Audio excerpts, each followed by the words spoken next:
Bonjour chers auditeurs de l'ODJ Média, notre internaute invité, Aziza Benkiran, partage son avis et sa réflexion, dans un article qu'il a intitulé « Le trou de mémoire du boucher de Gaza, en fait le nouvel héros national algérien », qu'on écoutera ensemble dans ce podcast. Notre professeur débute son article de la manière suivante. L'espace d'un soir, une réaction épidermique algérienne a transformé le boucher de Gaza, Benyamin Netanyahou, dès la fin de son discours sur LCI, en héros national algérien pour avoir brandi une carte du Maroc sans son Sahara. Oubliez le slogan avec la Palestine, victime ou bourreau. C'était juste une stratégie pour combattre le Maroc. On pourrait avoir envie de remercier Netanyahou, s'il n'était pas l'assassin notoire que l'on sait, pour avoir détruit en un discours émaillé de mensonges, une rhétorique bien huilée depuis 49 ans, le parallèle constamment fait par l'Algérie entre l'affaire palestinienne et la question du Sahara marocain. Notre internaute invité enrichit son article ainsi.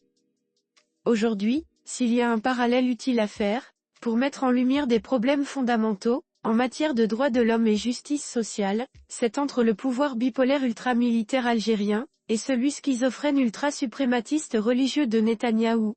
Il existe des similitudes certaines dans les politiques de conflit, et les actions de répression et de privation inhumaine, que mènent les deux pays.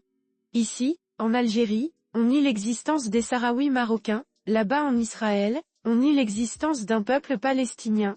Le pouvoir algérien a classé le MAC, comme une organisation terroriste, et considère tous les Kabyles comme des terroristes.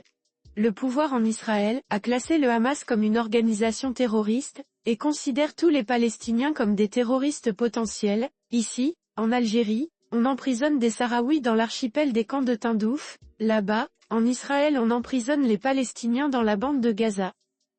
Ici on tue les jet-skieurs qui se perdent en mer, et on brûle les orpailleurs amateurs dans le désert, là-bas on concentre les Gazaouis au sud, pour les tuer en masse plus facilement, et on les brûle à Rafah. Ici on prive d'eau et de nourriture les réfugiés, là-bas on affame et assoiffé les Gazaouis, qu'on a obligés au déplacement. Ici on ne fournit pas les soins de base, là-bas on empêche les soins en détruisant les hôpitaux. Les deux pays ont créé des conflits qui s'éternisent, qui empoisonnent les relations internationales, et n'acceptent aucune solution pacifique. Ils énoncent des contre-vérités pour s'accaparer des terres qui ne leur appartiennent pas. Ils poursuivent des rêves chimériques. Ici ils veulent réaliser le rêve colonial de donner à l'Hexagone africain un accès à l'océan. Là-bas celui de reconstituer le Grand Israël, en effaçant la filiation historique avec Abraham. L'Algérie nouvelle est bloquée en 1976, au temps de Boumediane, alias Boukarouba. L'Israël de Netanyahou, alias Milekovski, bloqué au retour à Sion. C'est à se demander qui s'inspire de l'autre. Rédigé par Aziza Benkiran.